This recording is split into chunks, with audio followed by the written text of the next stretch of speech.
You're listening to the Options Insider Radio Network, the home of the Options Podcast. For more quality options programs, visit theoptionsinsider.com or search for Options Insider Radio Network in your podcast provider of choice. Listeners can also access all of our programming through our mobile app available in the iTunes and Google Play stores. Select programs are also available via live stream at mixlr.com/options-insider. That's mixlr.com/options-insider. Don't forget to follow along with your favorite programs and submit your own questions for the hosts at twitter.com/options, stocktwits.com/options, facebook.com/theoptionsinsider, or via questions at theoptionsinsider.com.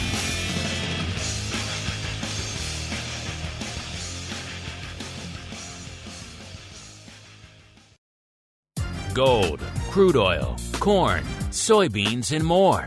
With so many tradable products, the futures options market can be an intimidating place. How can you possibly keep track of the latest trading developments across so many different products? Don't worry, we've got you covered. Welcome to This Week in Futures Options, the program designed to help active futures options traders stay on top of this ever-changing marketplace.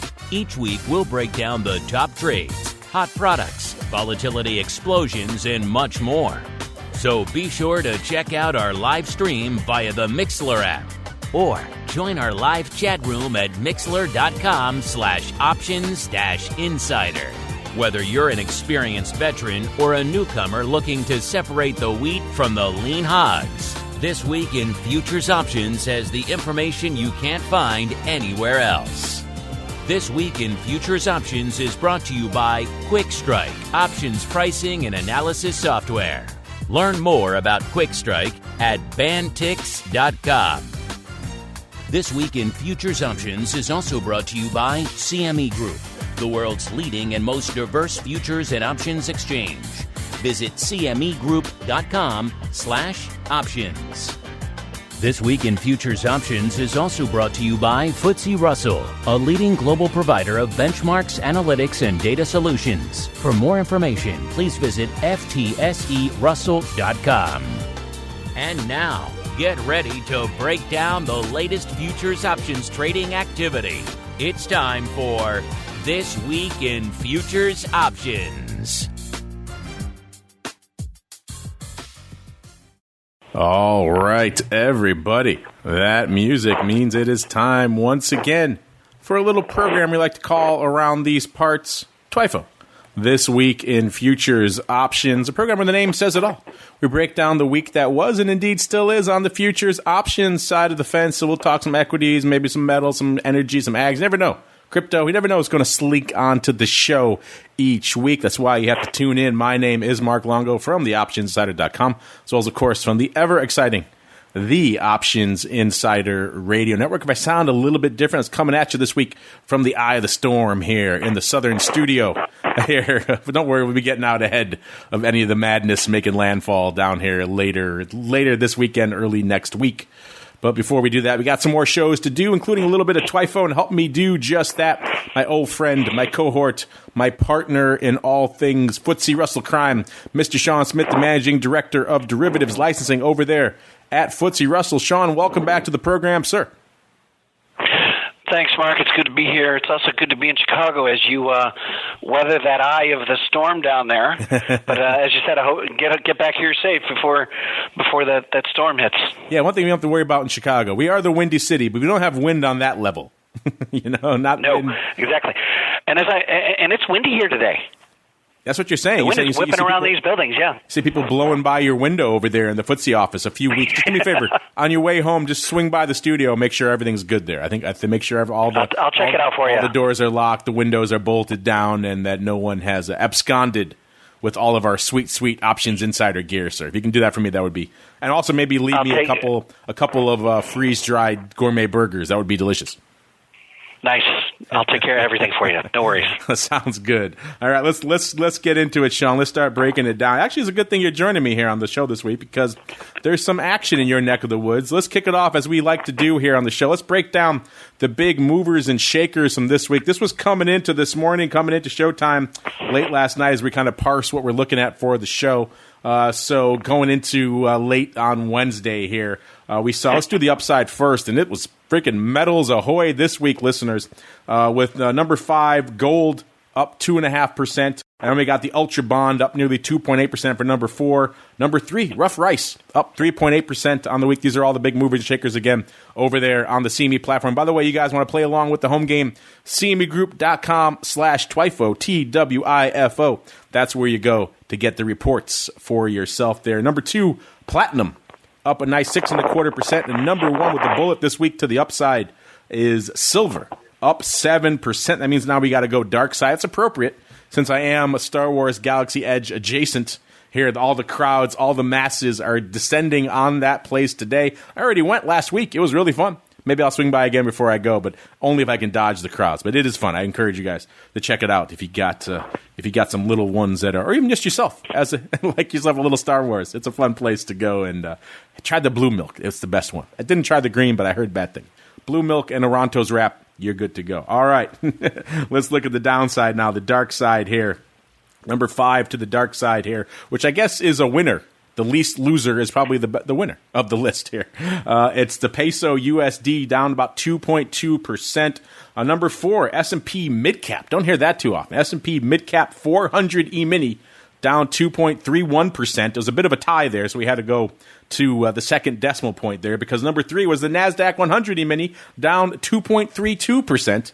So taking in the number 3 spot. Number 2 to the downside, soybean oil down 2.4%. And Sean, the reason you are on the show this week, E-mini Russell 2000, at least when we were crunching all the numbers late yesterday, was down 3%. On the week. It's been a crazy period. And then, fast forward a few hours, Sean, and, it's like the weather. If you don't like what you're seeing in the equity markets, just wait a few hours, right? Because here we are today. Now we're seeing the E-mini Russell 2000 up, about 25 handles to about nearly threatening 1,500 coming into showtime. So it's been a crazy topsy-turvy time in your neck of the woods. The Russell's up, it's down, it's making headlines for breaking through levels earlier this week that it hasn't seen since June. I think the question, Sean, is what the heck's going on in Russell land these days? It's just been a roller coaster for the entire market, right? But as we all know, Russell is the small cap index that moves around quite a bit. We've talked about the fact that there is some tariff and trade war insulation, but the gyrations of Russell, which you see in the sharper skew and the options on the put side, is a perfect example of why there is that skew, right? Because the index is more volatile. How's the VIX spread looking? I bet you it's probably hasn't moved much because it's in a pretty strong, high volatile scenario at this point. Funny you should bring that up, sir, because I was just looking at that right now, and you're right. Oddly enough, we are kind of unched from where we were last week. VIX cash kind of vacillating a little bit, got down to the 17 handle briefly, back up to about 18. Coming into showtime, it was about 18.25. Actually, that puts it down about 2.5, 2.75 points from where we were last week. RVX actually up a little bit, up slightly, given the sell-off we saw. That's not surprising, up to about 1.3 points. That puts it at about a 21.40. Actually, I just checked again. It's about 21.2 right now. So that puts that spread at about exactly 3 points, which is right around unched from where it was last week. It was about 3.15 or so, 3.25 last week. So pretty much unched, which is kind of interesting given the fact that VIX has kind of been elevated, then coming off, but Russell is holding firm out there. Yet another argument, sir. Yet another argument to be made that maybe we need a little Russell volatility product. What do you think? Well, we know where to go with that. We know where to go with that request. That would be Rick Rosenthal at SIBO. So go get him. Go get him. Have at him. Have at him, listeners. Yeah, because this is the time, the volatility of volatility, a.k.a. the VVIX. You know what we need? We also need one of those. We need one of those for Russell. Mr. Smith, because we have the volatility of VIX. We need the volatility of RVX. So a VRVX. What do you think?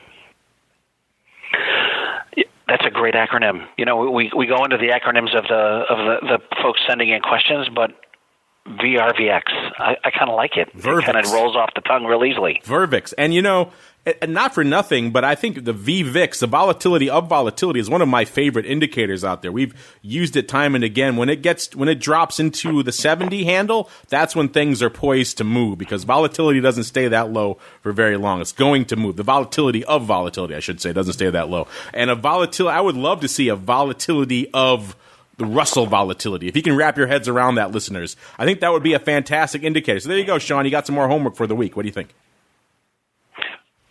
You know, I'm going to pick up the phone after the show and call SIBO and get them right on it. The VRVX. It rolls off the tongue, and it might be, you know, we might find some interesting ranges, kind of like we have with the VVIX of when it hits the 70s. Who knows what that level will be for VRVX, but I would be very curious to find out. So, yeah, get that phone ringing. In fact, why are you talking to me for? Get out there and get those products rolling, sir. But, you know, it's interesting seeing what's going on here. I've seen a lot of people pontificating and analyzing what the heck is up with the Russell these days. Saw some interesting analysis earlier this week on Wednesday when it was really selling off hard, and it seems like the worm had turned on small caps. People are concerned about the debt ratio out there in the small cap. Debt levels hitting an all-time high. This is a bit of lagging data. This is from Q1, but still, a lot of that may be coming into not something you typically see. That's usually a large cap problem, but seeing that some of that spilling over into small caps may be one of the reasons why it's been feeling some weight, at least. We also saw profits off by double digits in Q1, and at the time of the analysis, looked like they were off going to be about 9% for Q2 when all the numbers are tallied. So that kind of 1-2 punch may be one of the reasons why Russell has been feeling the heat out there of late. Speaking of feeling the heat, Sean, people are certainly feeling some love and some heat for the options out here. Let's pull it up and see what's lighting it up. It is This Week in Futures options, after all. You've been a busy boy this week, sir, because Russell options lighting it up this week. I'm sure you saw it, but I will regale it. Oh, yeah. I will regale it for our listeners nonetheless, sir. Size prints going up. And this is another theme I've noticed a lot since we've really been parsing Russell, because coming into showtime now, we're seeing the Russell 2000 flirting with that 1,500 level even. So right at about 1,499, so threatening to break it. So back up today after selling off most of the week. And yet, at the money is not where the story is in the Russell options. It's typically always far out of the money, a little bit longer term puts. And that's pretty much exactly what we saw again this week. In particular, it was the SEP this time, listeners. SEP 1,300. In fact, looks like a nice little put vertical, because the 1,300 puts were number one with a bullet with about 3,568.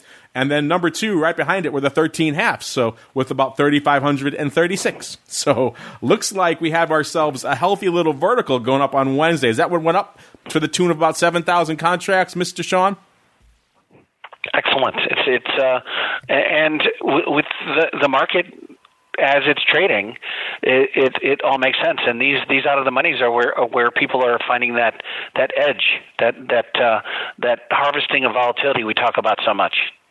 I'd love to talk to some of these customers and see why they're playing so much in these. It seems to be almost exclusively the domain of Russell. We see people playing in out-of-the-money puts and other indices, obviously, as well, but doesn't seem to be as far out. This is 200 handles out of the money, and it doesn't seem to be as consistent as it is in the Russell, where week in, week out, it's a 13 half or a 13 quarter. Someone likes playing in these far out-of-the-money puts and doing them for a fair amount of size. Like I said, 7,000 contracts total going up in that spread.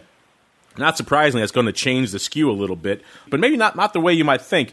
The puts were 16.5% rich to the at the money, so very steep skew out there last week. This week coming in a little bit, down to 14.6%. The calls were 13.3% cheap to the at the money. This week, 14.3%. So vol kind of coming in on both extremes, actually. This is in the SEP contract, listeners, which did 82% of the paper this week. So a lot of paper going up out there in that SEP, including in that big size SEP vertical. So, Sean, I was going to ask you if all this activity in Russell has been driving options volume, but I guess I have my answer here, sir. Well done. Your global roadshow seems to be paying dividends, sir. Yeah, and it's and the distribution of where these orders are originating is global, so it's exciting to see. It is exciting to see as well. I know we have some questions. I'm going to cheat here, Sean, because we have a question that kind of ties in to exactly what we're talking about right now. So I'm going to jump to a question, if you don't mind. This comes from please. HJ76, and they ask, why is the Russell 2000 getting beaten up so badly lately? And what are the options, volatility, and skew predicting going forward? Well, we kind of touched on both of those. I don't know, Sean, you've been interacting with the clients. I kind of touched on the debt ratios. I kind of touched on lack of profitability, really, for Q1 and Q2. Is that kind of what you're hearing as well from your people you're interacting with on the roadshow there? Is that why Russell's getting beaten up? Are you hearing other things? What's driving this of late? It's not so much just that it's getting beaten up. It's just trading in a volatile fashion. You've seen a tremendous rally today and yesterday in the Russell 2000.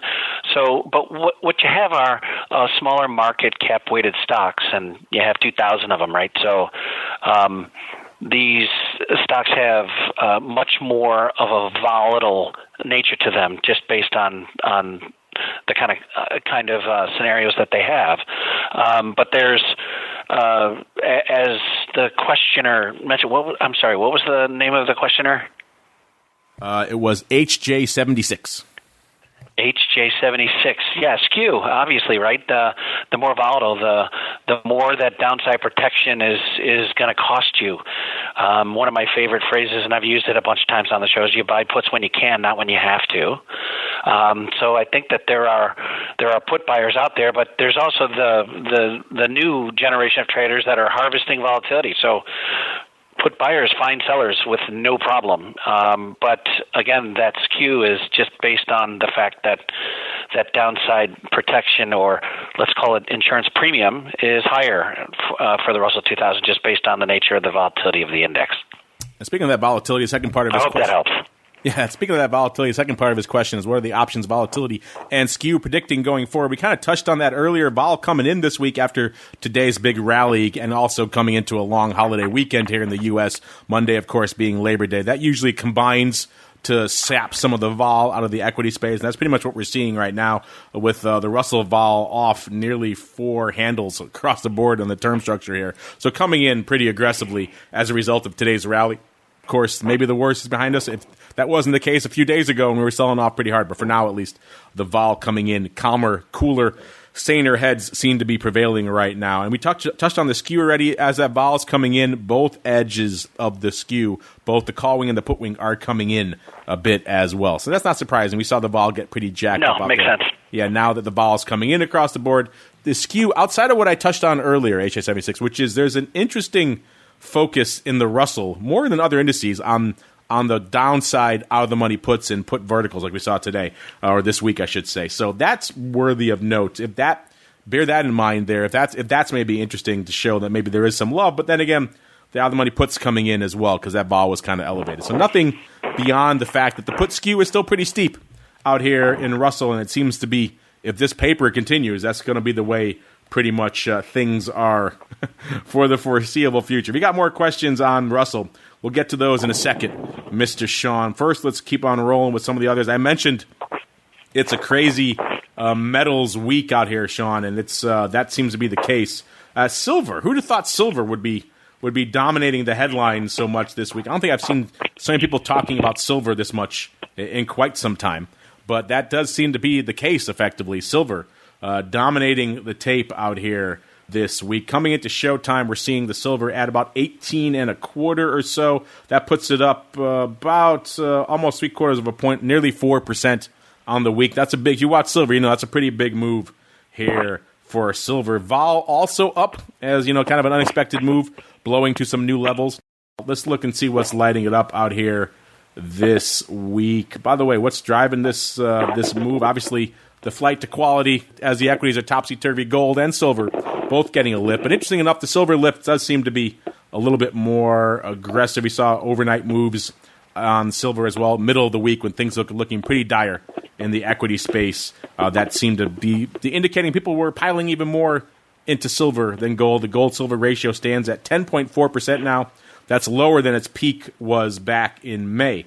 earlier this year. In terms of, like I said, the vol up about 1.5 points across the board out here in the silver contract. And in terms of what was lighting it up out here, it looks like most of the action came in DEES, so a little bit longer term. About a half of the options paper out here this week coming in the DEES contract. And if you're wondering, here we are threatening that we just actually broke through the 18 handle not too long ago. What was the big options play out here this week? It was the 21 calls in DEES going up 5,112 times. They were pretty active, actually, across the board. Now, 5,000 is not a ton for a lot of other products. For silver, that's actually a fair amount of volume. This is not a explosive options product by any means. So silver lighting it up this week, 5,000 and change of the 21 calls. The big day actually was Tuesday, 2,046 going up. About almost 1,000 on Monday, 1,300 yesterday, and almost 1,000 today. Interestingly enough, looks like a lot of this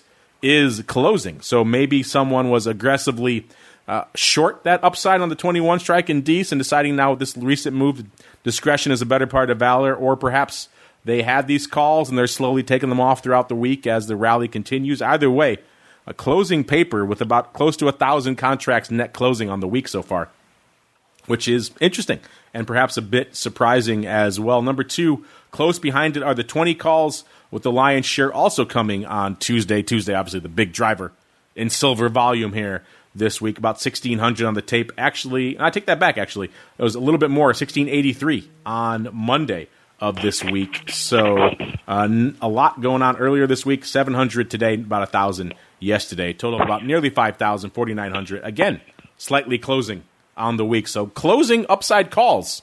Interesting, maybe given this week and given the recent upside rally, people taking some profits off the tables. But interesting that the focus was primarily in DEES, and that also that it's closing to the upside. I would not have expected that. But again, a lot of people, including our friend Uncle Mike on Option Block, has been positioned to the upside in silver for quite some time. He's come on this show, actually, talked about his long-term 2-year silver collar. So maybe guys like him are closing and or rolling out there, given this protracted upside here in silver. Let's go out a little bit and see what else is lighting it up in that front contract here. Let's see, but doing about 2,700 contracts, the 19 call, the big player out there. And it's not all calls all the time. There were some puts lighting it up, including all the way out here in March of 2020, listeners. The 15 put lighting it up 1,500 times this week, which is kind of interesting. Before we roll out of metals, I know you got your gold bugs are out there. Nick was here. He'd say, let's talk some gold. So let's get a little gold on there, too. Because gold, as we mentioned, gold was moving. It was number 2 or number 3 this week to the upside. Right now, though, net on the week, it's actually slightly off. It's at about 15 and a quarter, feeling the heat after today's reversal in the equity markets. The flight to quality, at least for right now, appears to be over. Gold off net about 0.5% now on the week, down to about 15.23 or so. Also seeing gold vol coming in pretty hard, off about 2 points across the board.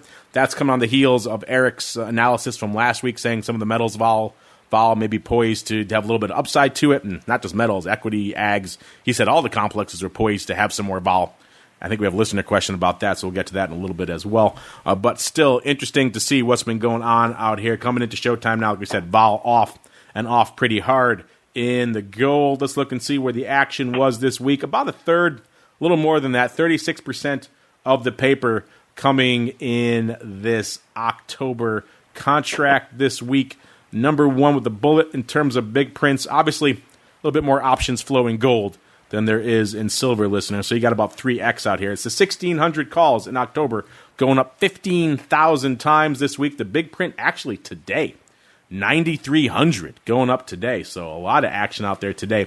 1,580s also going up pretty active with about 12,000, 5,400 of those today. And 16 halves also going up today, about 2,400 with about 8,000 total on the week. So I got a feeling one of our funky ratio friends is back. Maybe 1,580, 1,600, 16 half funky. Either way, I think those 1,600s probably part of one of our funky verticals. Maybe 1,600, 16 half on a ratio, though it's not quite 3-to-1. So there's a lot of paper going up today. 1,530s, 3,500 times, 1,575s. A lot of upside calls here in October in gold, lighting up the tape here today. Almost, it's hard to parse exactly which ratio is afoot today, but it seems like our old friends, the gold bugs, the gold ratio lovers, are at work out here again today. Let's scroll down. Let's look at the skew a little bit as well. Didn't hit the skew in silver. Maybe we'll hop back to that really quickly. Where the action is, let's go to ACH. It's got about almost a month to go. These puts were 6.2% rich to the at-the-money. This week, puts getting more love, up to nearly 11%. So puts leading the dance to the upside here as vol has come off about 2 points across the board, up to nearly 11% rich this week. The calls were almost 10% rich to at-the-money, so a bit of a smile. Actually, I take that back. The puts were cheap. The puts were 10.7% cheap. Remember that little P. It's cheap. And the big C is expensive, listener. That's the nomenclature of Quick Strike here. About 10% rich to the at-the-money were the calls. This week, they are 12.5%. So calls getting richer, puts getting cheaper. That makes a lot more sense given what we're seeing out there with the underlying movement out there as well. Let me look back really quickly to the silver listener. I just want to check the skew out there because we don't get a chance to check in on silver as much. Most of the action was in D's out there, about half the paper. So let's look at the skew out here. Again, a little bit less liquid contract, but still worth parsing. The vol was up this week, nearly 2 points, and the puts were about 10% cheap to the at-the-money last week. This week, they're about almost 11%, 10.7% cheap. So puts getting cheaper. Action to the call side. The calls were nearly 18% rich to the at-the-money last week. This week, they've come in a little bit. They're down to about 15.6%, so off about 2 points. Some of that could be because we're blowing through these strikes to the upside now. So we said there's a lot of closing paper. There could have been a lot of upside long calls that people are now taking off. As you rally, as you blow through those strikes, people are taking their profits and moving on to other things. So that's probably what we're seeing out there in Silverland as a result. Just wanted to parse the skew out there in silver before we keep on rolling. I know another one you guys want us to hit. It wasn't on our top movers this week, but you guys always write in for it, so we might as well hit it. That's our old friend, crude oil, a.k.a. WTI. Been an interesting week out here. For energy, of course, we do have a storm bearing down, so that's going to maybe make things interesting out here in the Gulf and in the U.S. refining capacity. In fact, once again, the story was predominantly focused on U.S. supply here this week. As we're seeing the show come into showtime, or midway through the show here, we're seeing WTI north of that 55, north of that double level at about 56 3/4. That puts it up about 2.5 handles, nearly 5% on the week. A lot of those bullets in the bull's gun this week, again, coming from that domestic supply story. We saw the first API on Tuesday saying crude stocks had fallen by 11.1 million barrels last week. Obviously, again, stockpiles here in the U.S., a big part of that story, driving up the bulls. And then yesterday, on Wednesday, we saw the EIA coming out and kind of confirming that story, saying crude stocks dropped, by their estimates, by 10 million barrels. Gasoline and distillate stocks falling by 2.1 million barrels each. So that kind of 1-2 punch gave the bulls enough ammunition to have us rally north of the double handle and stay there.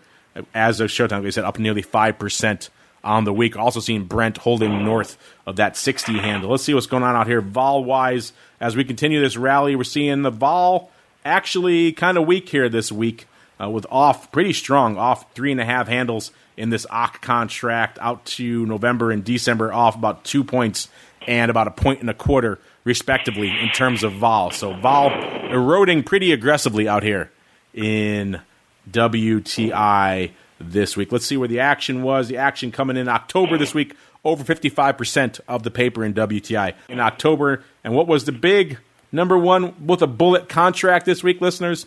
It wasn't double calls or even double puts as we broke through it to the north. Nope. It was 50 puts with about nearly 20,000, 19,300 lighting it up this week. The lion's share coming on Wednesday, 8,300. Then about 6,000 on Tuesday, 8,300. Wednesday, about 6,000.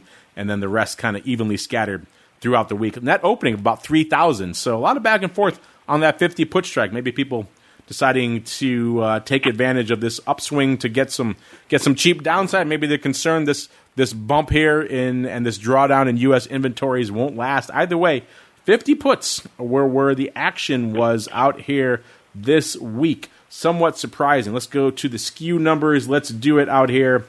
We could do ACH had 55% of it, so I hate to go beyond that, but it's only about, it's more than 2 weeks. So let's have the cutoff be 2 weeks. How about that, listeners? That way we're not just talking gamma, even though it is a lot of gamma to go with this contract. Let's see what's going on here on the skew. The puts were 9% rich to the at-the-money. This week, almost 11%, so coming up about 2 points.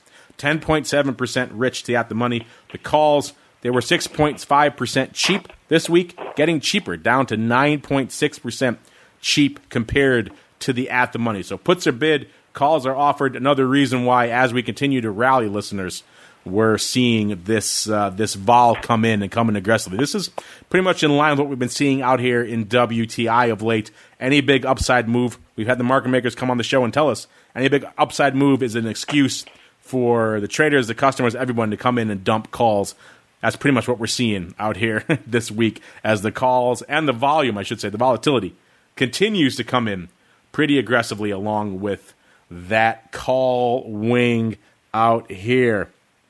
All right, listeners, I want to make sure we get more of you on the show as well. So without further ado, let's dive right on into some of your futures options feedback. It's time for your questions, comments, and insights. It's time for Futures Options Feedback. Submit your questions at twitter.com/options, facebook.com/theoptionsinsider, stocktwits.com/optionsinsider, or via questions@theoptionsinsider.com. You can also submit your feedback via our Options Insider Radio Network mobile app, available for iOS, Android, and Kindle Fire devices. You can even ask your questions live every Friday at 3 p.m. Central via our Mixlr chat room. So grab the Mixlr app or just search for Options Insider at Mixlr.com. That's MIXLR.com.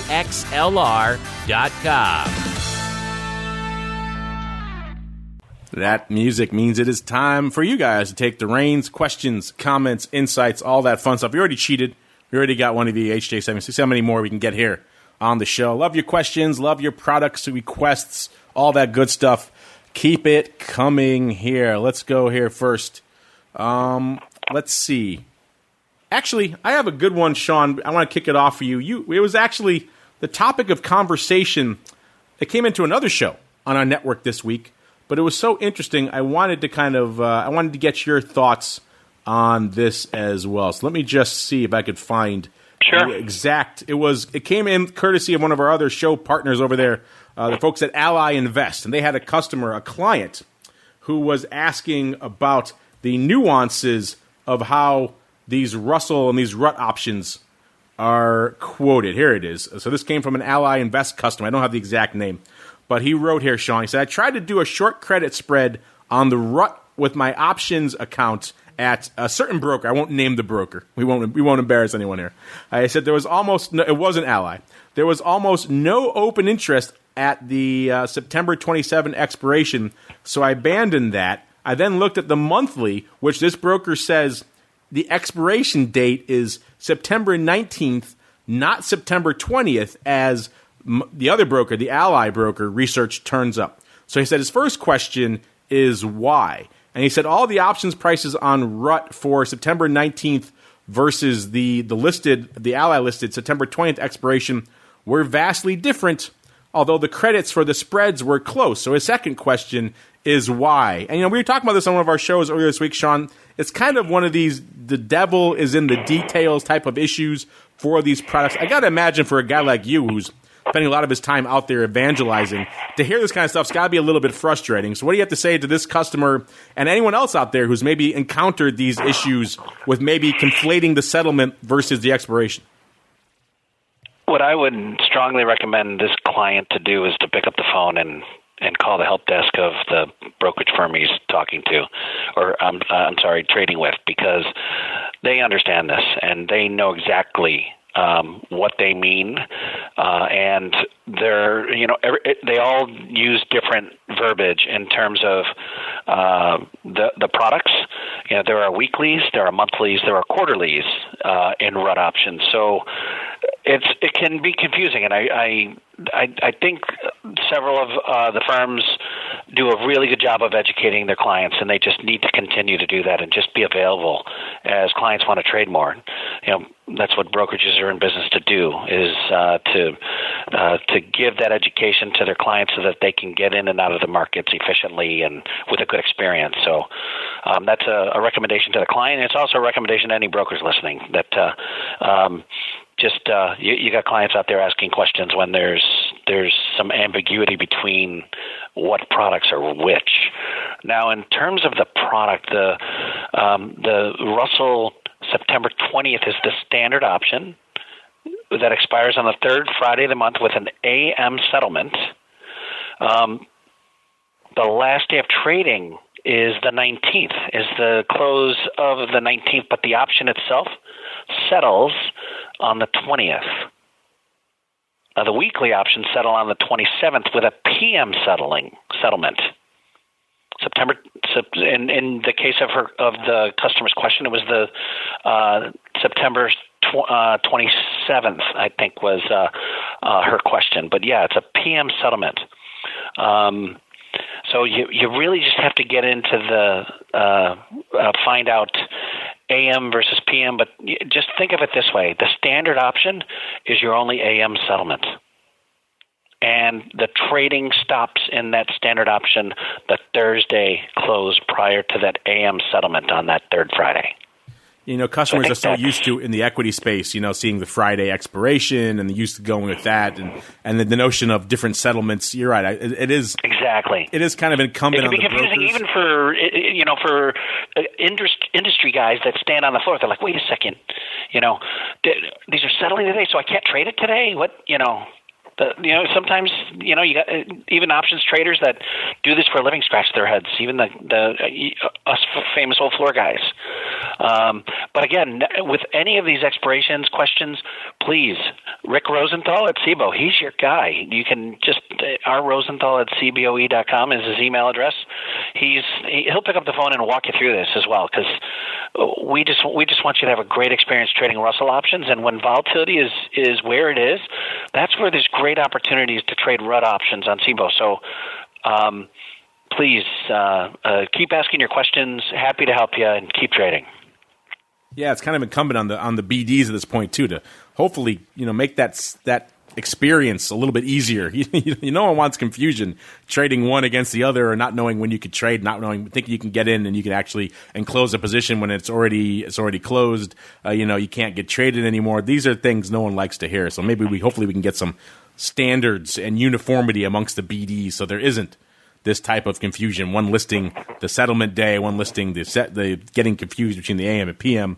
That's not a good scenario for anyone. So maybe we need to get the CBOE and some others, maybe OCC, involved in standardizing all this so that we can make it easier for everybody out there. It actually is pretty standard. It's all pretty standardized, and it's really clear on the exchange's website.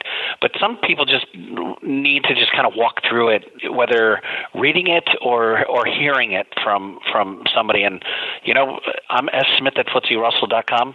Feel free to reach out to me as well, and I'll get on the phone with you and talk about this. So I know Rick Rosenthal is as passionate about this as I am. So feel free to reach out to us.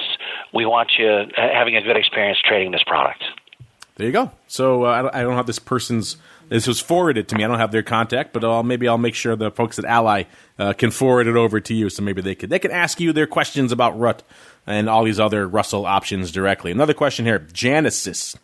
Yeah, Janisus. Let's see. They say, do you agree with Eric's assertion on the last show that volatility is returning across all asset classes?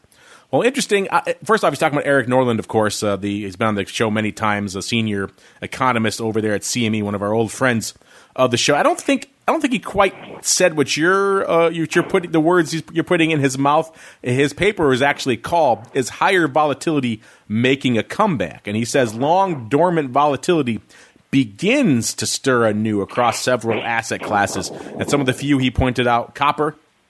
He pointed out copper still undecided, even as gold, silver, implied volatility are heading higher.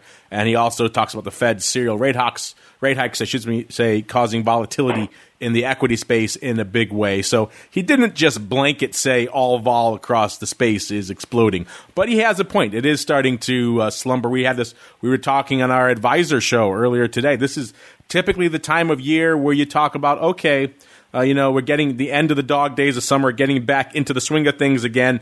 Volatility usually gets off its seasonal hiatus now and starts coming back into the equity marketplace, at least, with a bit of a bang. And we're seeing already, actually, the vol is already there. It never really left. So seasonally adjusted, the vol is actually quite high right now. So it's already high. And then it is starting to creep into other products, like he mentions, copper and some of the more esoteric ones. We just talked about silver, some of the more esoteric products feeling a bit of the love. So in general, I do agree with Eric.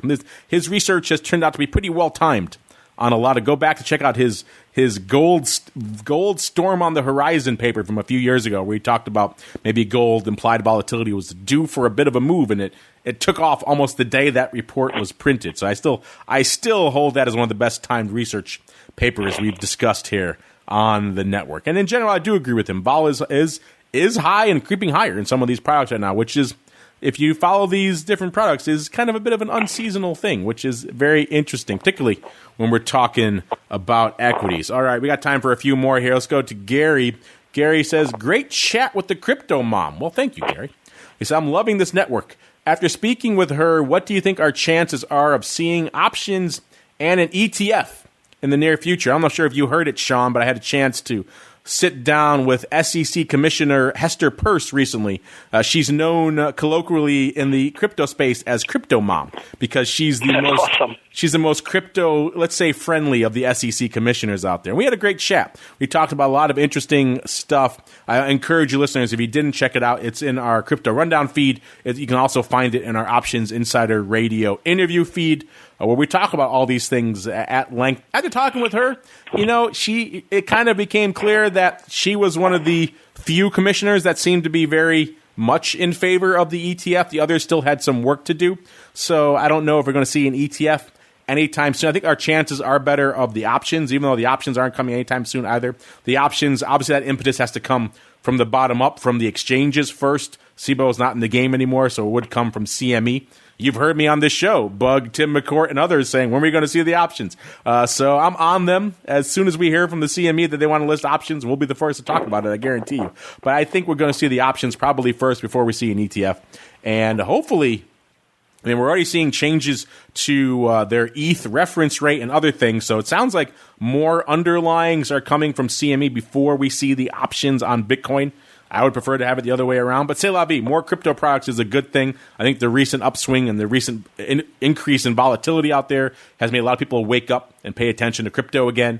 So I think these changes to the reference rate will probably lead to an ETH future, something along those lines. And then hopefully after that, we will see a little bit of some options that everyone out there I know has been waiting. But talking to her, I didn't get any nuggets of insight that we're going to see an option in Q4 or we're going to see an ETF in Q4. Even though that'd be nice, but we didn't see that out there. All right, let's see, Sean. We got time for one more. I'll let you choose. You want to do asking about the steepest bid for puts in the S&P E-mini, or what determines a shift versus a slide on a skew curve? Well, since I'm such a fan of the skew and RUT options and Russell options on CME and CBOE, why don't we take the shift versus a slide? Because I'd like to learn. I think you really just want to say the handle Mighty Taco. I think you like that. I mean, that's why you picked that one, isn't it? Right? It's definitely because of the name Mighty Taco, whoever that is. That's a great name. That's tasty. I haven't had lunch yet, so that's making me hungry right now. So you picked the wrong one, Sean, 'cause now I'm hungry. All right. Mighty Taco wants to know what determines a shift versus a slide on a skew curve. You can see this. Nick and his team have broken this out for us so kindly in the Quick Strike. You can see the shift versus slide tools, and there's some great videos out there. I'd encourage you to check out if you want to go deep into what that tool actually means. Maybe I'll reach out to Nick and his team after the show and see if we can get one of those videos to retweet and share it for you guys so you can see exactly what's going on. But in general, when you're talking skew, let's look at the equities, because that's what we're talking about, and that's what I have up on my screen as we speak, because the other question was about S&P E-mini skew. But Mighty Taco in general. So the skew, obviously what the skew is showing us, listeners, is what the expectation is for implied volatility at different strike levels. So you're looking at the S&P, and in general, most equities and indices, you're going to see the bid is to the puts, higher volatility to the puts. Obviously, we talked about that many times. Discount to the calls. As you rally, you expect the volatility to come in as you move along that skew curve, sliding along it and moving to the downside. Same thing, as you slide along that curve, you expect vol to increase. That's just a very standard volatility shape. The reason for that, it's called investment skew, if you like to know, and that's the reasons for this are many and legion. It was kind of first noticed back in the immediate aftermath of 1987. People realized, hey, these puts and calls aren't performing the way we thought they would. What's going on here? Hence, the investment skew was born. People obviously are primarily long the equity market. They want to hedge, a.k.a. the buying interest in puts. They also want to generate income and sell those positions as the positions move up, a.k.a. the discount to the calls. We can spend a lot of time breaking that down. We've done that before. We don't have to do that again. Then a shift when the skew curve actually moves is usually what's driven by a much more sharp, unexpected, dramatic movement in the marketplace. Let's say an underlying that does. Let's talk about Nat Gas before. Remember, Nat Gas had that big move to the upside. That skew shifted because that just blew through all the previous upside stops people thought were supports or resistances up there. It blew through all of that. So that skew's going to move, and it's going to move hard. People are scrambling to buy calls now because they were short them. Now they have to bid them up. So that's what kind of causes the shift. It's more of a dramatic. If the S&P were to sell off, limit, and then limit, and dramatic moves to the downside, we would see it. We wouldn't be going along that skew curve. It would be more aggressive. The vol would be higher. Can I just interject? So if you were to think about that visually, it's just more a bigger move of the underlying itself, so that the curve itself, if you're to look at it, just gets lifted up off of the graph and kind of gets put back down where the new price is trading in the underlying, right? So, but then everything adjusts in terms of volatility along the curve, increasing when there's a big move. Obviously, to the upside, vols might come in, but again, if it was to the downside, the skew would tremendously sharpen, right? So when there's a shift, it's a shift in the curve because there was a dramatic move in the underlying. Right? Yes, exactly. And then whether that skew curve stays there or if it retreats back, maybe the move kind of mitigates itself. That's another question for another day. But what causes those initial changes is like something sharp, something unexpected, and the old skew path, the old predictions for volatility no longer hold true. You're crashing. People are bidding up volatility. They have to get those puts, right? They have to hedge. Or they have to sell call, whatever the case may be. And so as a result, that paper flow is going to drive up things. No one's going to say, wait, I can't buy these puts now because I'm bidding through where the former skew chart was. No, they don't. Right. They don't trade that way. They're going to bid them up till they can get them. They need to get those hedges, and that's pretty much what drives a lot of this interesting paper. And speaking of things that drive things, that music means, listeners, we've driven all the way to the end of another show. Sean, we did it. We made it. It was a fun one. A lot of good stuff. A lot of great questions. We could do a whole question show, Sean. What do you think? We've been talking about that. We've been talking about doing a question show. That would actually be a great show. So yeah, we gotta think about that a little more. If we keep getting sweet handles like Mighty Taco, I may just do it. What do you think? He wins our handle of the week. Maybe I'll bring in tacos for the next show. Oh, yeah, now we're both hungry for tacos. See what you did, Mighty Taco? You guys with your food-oriented handles. You're making us hungry here on the show. All right. But before we go, let's go back around the horn. Sean, let's start with you. Obviously, you've been busy putting up and getting size put ratios or put spreads going up out here. But if folks want to learn more, maybe they want to reach out to you. Maybe some of these questions we're seeing about the contract nuances might be kind of interesting as well. If they want to reach out to you with those directly, maybe they want more information just on all the data coming out of Russell. People like those buy right indices, more data on that. Where should they go? What should they do, sir? At smithfootsierussell.com. Reach out to me, and you got rrosenthal at cboe.com. The two of us can answer any of your questions. I'm just excited to see volume increasing and jumping in the RUT options at cboe. But I'm also excited about seeing a dramatic increase in futures volume over at CME Group in the Russell, the RTY futures. Open interest has actually expanded quite a bit in the futures and options at CME as well. So, and I know I always touch on the fact that there's that international a blend of trading, and it continues to grow in Asia and Europe. So I'm excited to see those numbers. Not to mention the thousands and thousands of clients that are now unique traders of both of these products. So it's exciting to see. It is exciting. Check them out over there, FTSE, FTSE, Russell.com to learn more. Give them a follow over on Twitter while you're at it as well. At FTSE Russell is the place to go. And on behalf of Sean and our friends over there at CME and Mr. Nick who's floating around, and indeed myself, I thank all of you out there for downloading, streaming, subscribing, for sending in such great questions. Keep them coming. We love to hear from you guys. And we'll see you back here next week for more of This Week in Futures Options.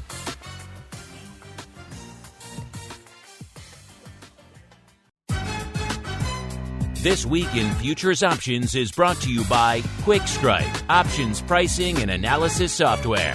QuickStrike offers powerful and flexible options analysis and pricing tools via an easy-to-use web-based interface. View prices on outright options or spreads with comprehensive page-level analysis controls. Build trades, manage risk, or explore historical volatility.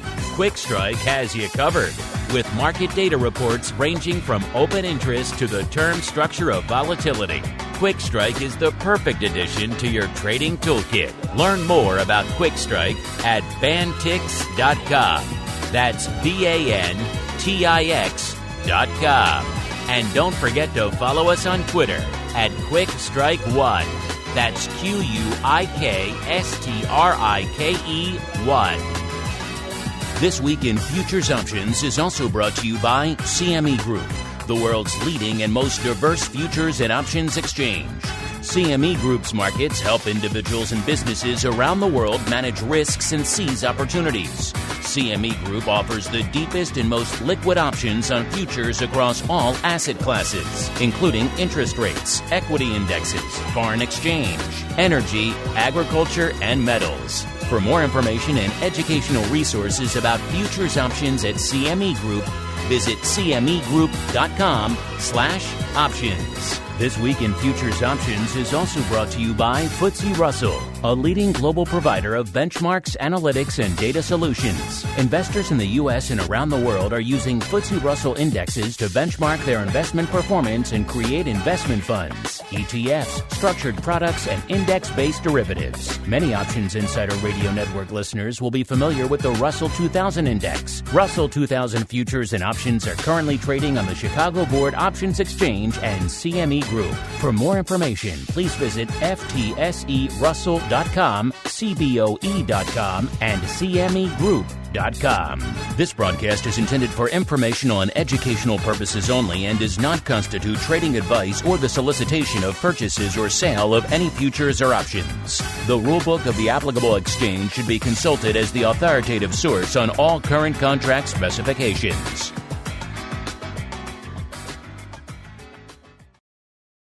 You're listening to the Options Insider Radio Network, the home of the Options Podcast. For more quality options programs, visit theoptionsinsider.com or search for Options Insider Radio Network in your podcast provider of choice. Listeners can also access all of our programming through our mobile app available in the iTunes and Google Play stores. Select programs are also available via live stream at mixlr.com/options-insider. That's mixlr.com/options-insider. Don't forget to follow along with your favorite programs and submit your own questions for the hosts at twitter.com/options, stocktwits.com/options, facebook.com/theoptionsinsider, or via questions at theoptionsinsider.com.